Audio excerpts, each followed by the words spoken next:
Tęsime pažintis su sveikatos ir grožio namais Beža Familija. Ką dar turite įdomaus pasiūlyti mūsų žiūrovams? Dažnai klientės klausia, kokia yra grožio paslaptis. Vienareikšmiškai teisingas būtų atsakymas – grožio sąlyga yra švarus vanduo.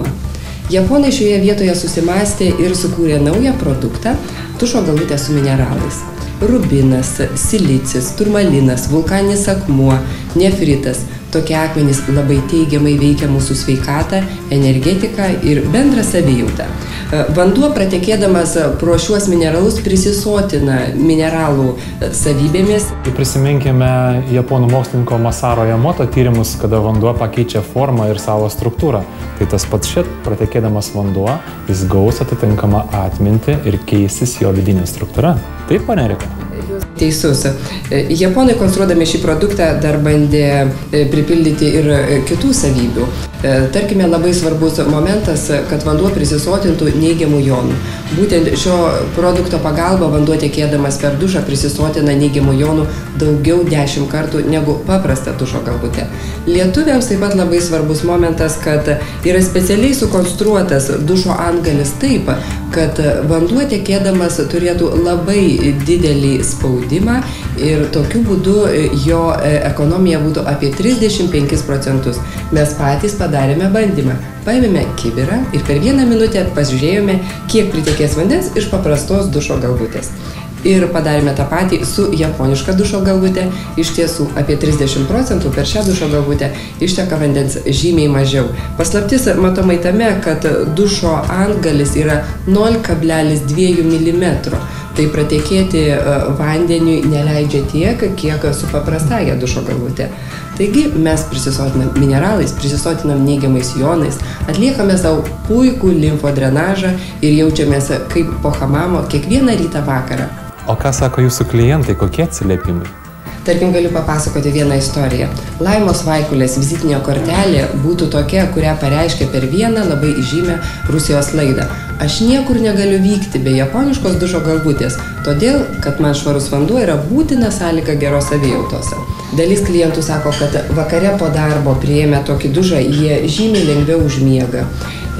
Moterys, kurios turi problemų su dažytais plaukais ir nori turėti gražius plaukus, tai toksai vanduo yra nepamainoma priežiūros priemonė turėti gražius, žvilgančius, sveikus plaukus.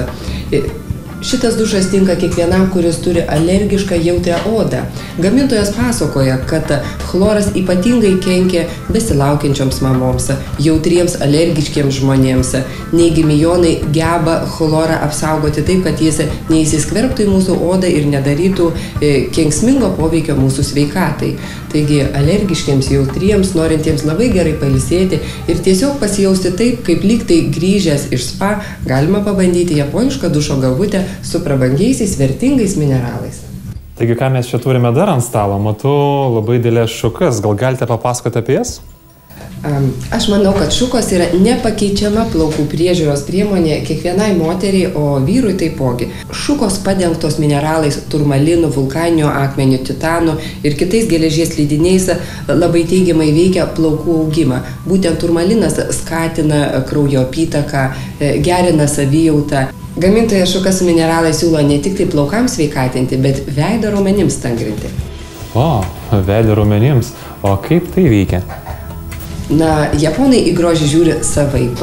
Vis dėlto mūsų veido raumenys yra susiję su galvos raumenimis ir teisingai masažuojame galime suaktyvinti kraujotaką, o turmalinas tai puikiai gali atlikti ir tokiu būdu 3 minutės masažuodami savo veidą bei galvą mes geriname ne tik plaukų augimą, bet ir stangriname veido raumenis. Juk didžioji mūsų amžiaus išdavikė būtent veidos apatinėje srityje esanti raukšlė. Mes visuomet galvojame, kad būtent šios raukšlės reikia čia ir masažuoti, o japonai sako priešingai.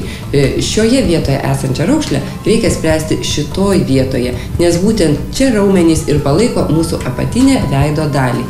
Teisingai masažuodami galvos raumenis galime išvengti apatinės veido dalies deformacijos.